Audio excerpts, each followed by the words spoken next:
12월 25일 목요일 성탄절 아침 우리 함께 묵상하실 말씀은 미가서 5장 1절에서 15절인데요. 우리 1절에서 4절까지 말씀을 같이 읽도록 하겠습니다. 딸 군대여 너는 때를 모을지어다. 그들이 우리를 애워쌌으니 막대기로 이스라엘 재판자의 뺨을 치리로다. 베들레헴 에브라다야 너는 유다 족속 중에 작을지라도 이스라엘을 다스릴 자가 내게서 내게로 나올 것이라. 그의 근본은 상고에 영원에 있느니라. 그러므로 여인이 해산하기까지 그들을 붙여 두시겠고 그 후에는 그의 형제 가운데 남은 자가 이스라엘 자손에게로 돌아오리니 그가 여호와의 능력과 그의 하나님 여호와의 이름의 위엄을 의지하고 서서 목축하리니 그들이 거주할 것이라. 이제 그가 창대하여 땅끝까지 미치리라. 아멘.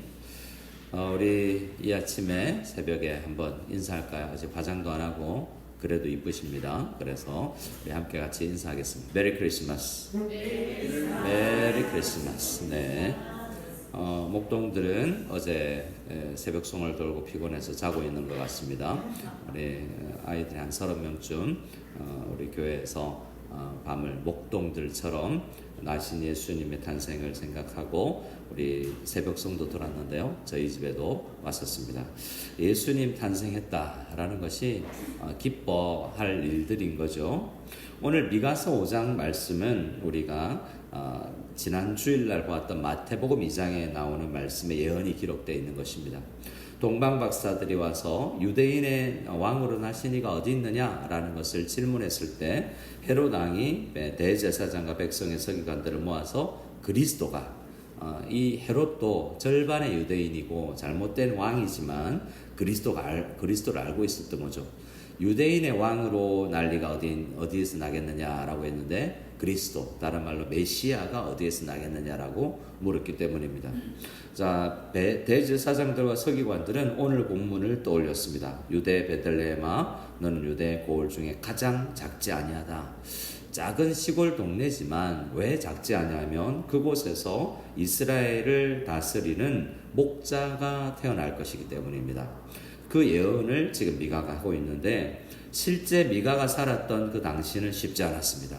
북이스라엘이 미가가 사역을 할 때 이제 거의 어려워졌고 아수르에서 망해버렸습니다. 그리고 남유다도 마찬가지였는데요. 물론 좀 좋은 왕이라고 할 수 있는 히스기야 왕도 있었지만 그도 연약했던 것을 미가도 알고 있었습니다. 그런 이 세상에 진짜 누가 왕인가?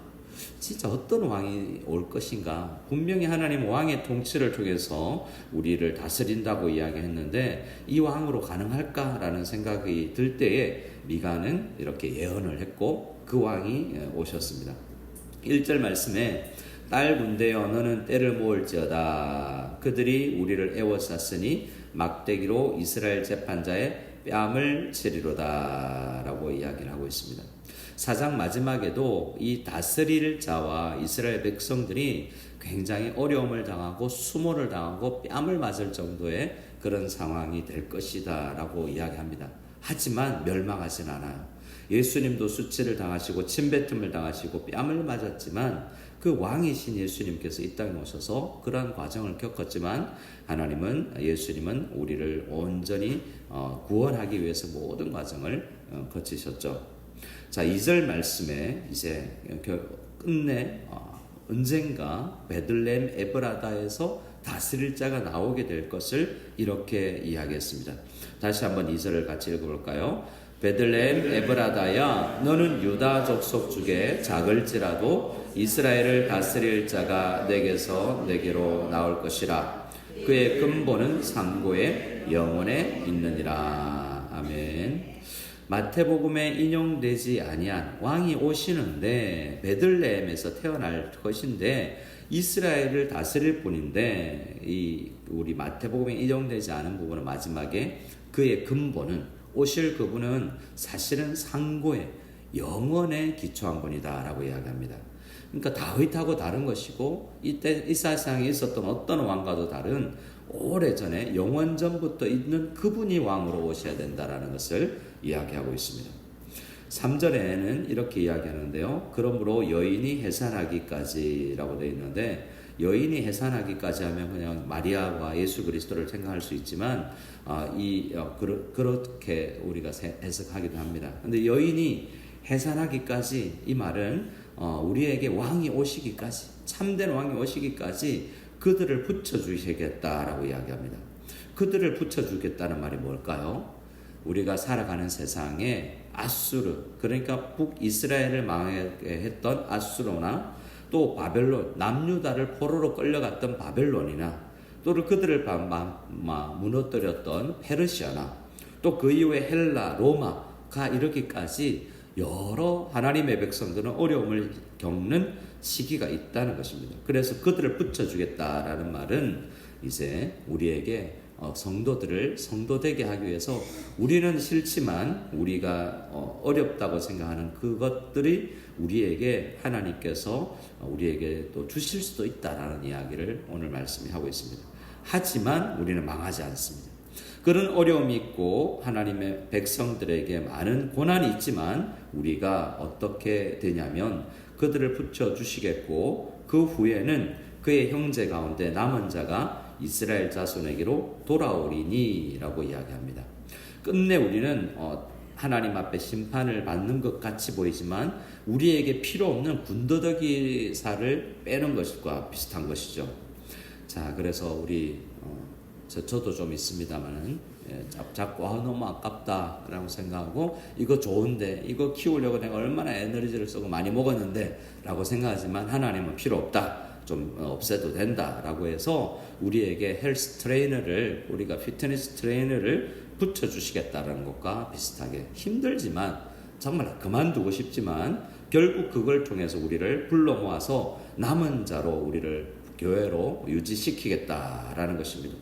4절에 그가, 우리 메시아가 이스라엘을 다스리는 메시아가 오시면 여호와의 능력과 그의 하나님 여호와의 이름의 위엄을 의지하고 서서 목축하리니 라는 말은 다른 말로 다스리신다 라는 것입니다. 그래서 우리는 하나님 다스림 받기 싫어요, 이런 영역은 좀 멀리 내가 알아서 할게요 라고 하지만 아니다, 하나님의 다스림을 받아야 된다라고 생각하고 우리를 지도해 주시고 인도해 주실 것입니다. 그들이 거주할 것이라 이제 그가 창대하여 땅끝까지 미치리라 라고 이야기하면서 하나님의 다스림은 아수르가 망하고 아수르에 의해서 북이스라엘 망하고 남유다가 망하고 건물은 없고 성벽은 무너지고 성전은 없어도 하나님의 나라는 망하지 않습니다. 왜냐하면 전 세계에 흩어져 있는 하나님의 백성들이 있고 왕이 계시기 때문에 나라는 망하지 않는 것이죠. 땅 끝까지 가서 거기 있을지라도 하나님의 나라는 망하지 않습니다. 그리고 그곳에서 힘들어하는 성도들에게 이런 말씀을 주십니다. 5절 말씀을 같이 한번 읽어볼까요? 5절입니다. 시작. 이 사람은 평강이 될 것이라. 아수르 사람이 우리 땅에 들어와서 우리 궁들을 밟을 때에는 우리가 7 목자와 8 군왕을 일으켜 그를 치리니. 아멘. 하나님이 우리 가운데 평강의 왕으로 오셨습니다. 우리 예수님이 우리에게 우리 마음에, 우리 인생에 평강을 주시기를 간절히 소원합니다. 근데 우리에게 아수르가 있으면 우리를 힘들게 하는, 건강이 없고 우리가 경제적으로 궁핍해지고 왜 이런가 싶은, 왜 이렇게 내가 외국까지 와서 땅끝까지 와서 살고 있지, 왜 나에게 이런 걸 붙여주셨을까 라는 생각이 들지만 그럴 때 우리가 우리 땅에 들어와서 우리의 궁들을, 우리의 집을, 우리의 인생을 짓밟는 것 같은 상황이 되더라도 하나님은 우리에게 평강을 주시는데요. 첫 번째로 어떤 걸 통해서냐면 7 목자와 8 군왕을 일으키셔서 그들을 때로는 멸하시기도 합니다. 천사를 보내시기도 하고, 하나님은 바벨론을 멸망시키기 위해서 하나님은 또 페르시아를 사용하기도 하죠. 이렇게 하나님이 직접이 아니어도 세상 사람들을 통해서도 우리에게 있는 문제를 없애주시기도 한다는 거죠. 그래서 우리가 어려운 일을 겪어도 하나님은 때로 우리에게 7 목자와 같이 8 군왕 같이 우리에게 있는 문제들을, 어려운 문제들을 해결해 줄 사람들을 붙여주시는 것입니다.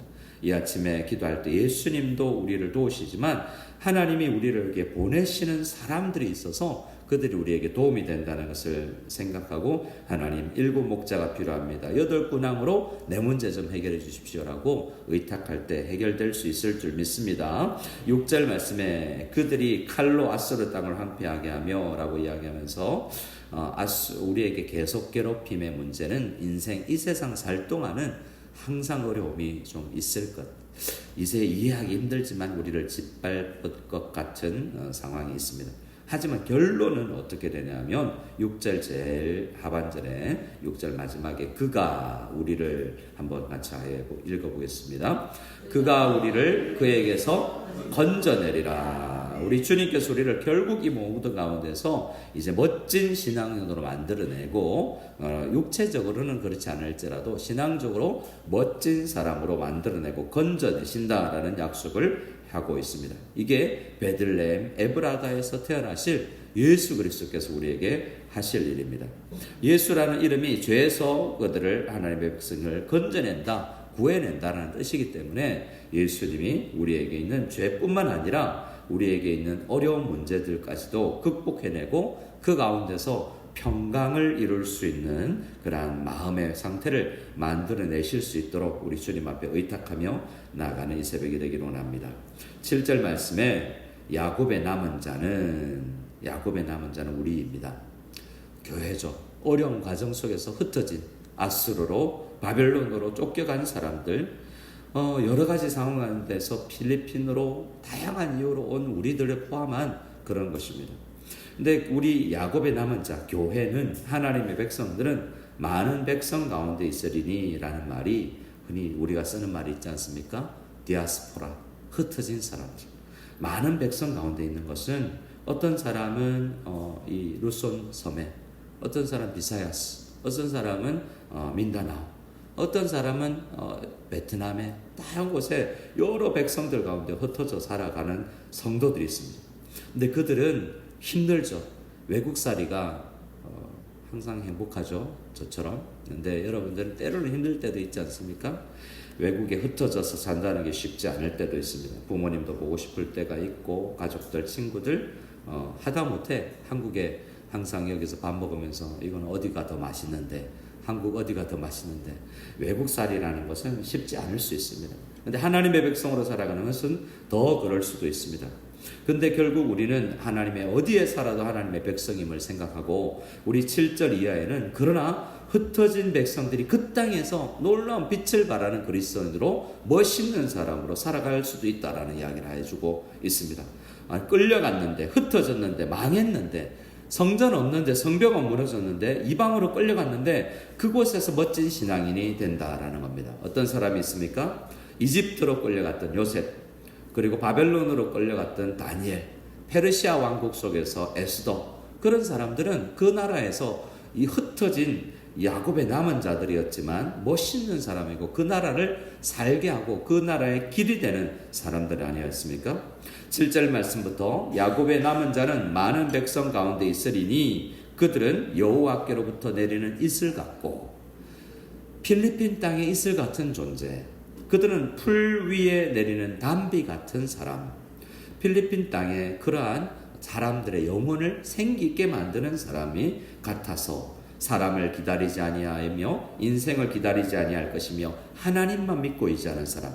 8절에 야곱의 남은 자는 여러 나라 가운데와 많은 백성 가운데 있지만 그들은 숯불의 짐승들 중에 사자 같고 양떼 중에 젊은 사자 같아서. 자, 여러분들은 필리핀의 사자입니다. 믿으십니까? 그래서 어르렁거리군요.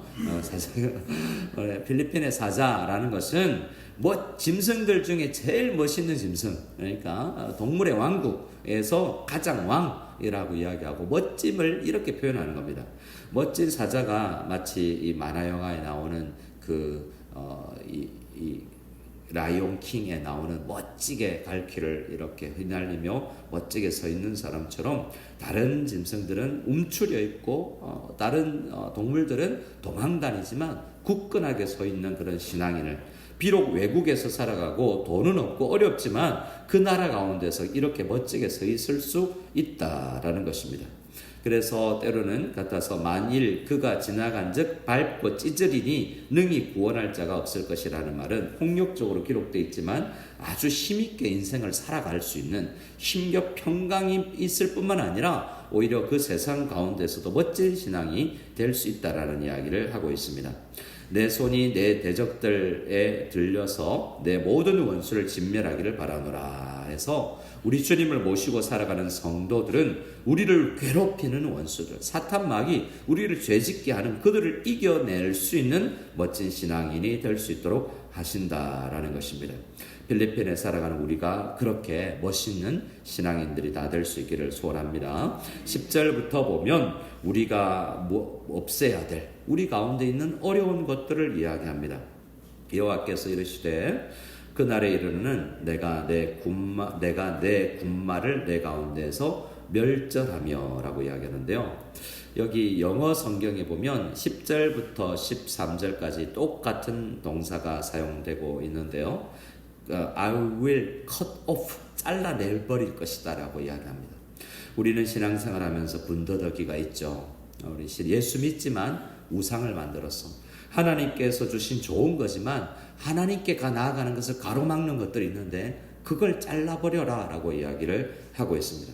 하나님께서 주신 좋은 거지만 그것이 오히려 우상이 될 수 있다라고 해서 내가 잘라버릴 것이다 이야기합니다. 10절에 여호와께서 이르시되 그날이 이르는 내가 내 군마를 내 가운데서 cut off, 잘라버리며 내 병건을 부수며 11절에 내 땅의 성읍들을 멸하며 cut off라고 이야기합니다.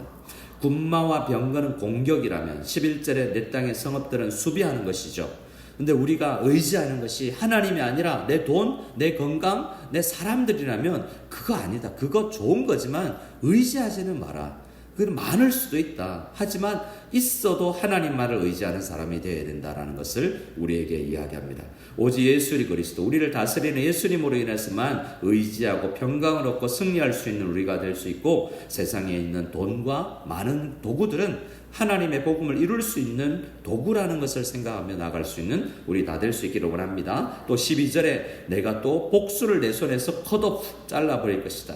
내게는 다시는 점쟁이 없어야 된다. 13절에 내가 새긴 우상과 주상을 너희 가운데서 컷오프, 잘라버릴 것이다. 너에게 필요 없는 거 그거 이제 없어도 되지 않느냐. 예수님 의지하고 살아가 보라 라고 이야기하는 것입니다.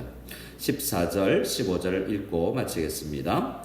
내가 또 내 아세라 목상을 너희 가운데서 빼버리고 내 성읍들을 멸할 것이며 내가 또 진노와 분노로 순종하지 아니하는 나라에 갚으리라 하셨느니라. 아멘. 결국 우리 교회는 어려움을 겪을 수도 있습니다. 교회 전체도 개인으로도 성도로도 어려운 일이 있을 수 있습니다. 하지만 우리 망하지 않습니다. 하나님을 붙들어서 이 시기가 우리에게 군사를 빼고 무엇에 집중해야 되는지를 생각하고 하나님의 뜻을 이룰 수 있는, 잘라버려야 될 것을 잘라버리고 평강을 누리며 이 땅에서 멋있는 사자처럼 이 땅에 이슬이 되고 이 땅에 정말 많은 사람들을 살리는 우리 성도 교회가 될 수 있기를 간절히 소원합니다. 아멘.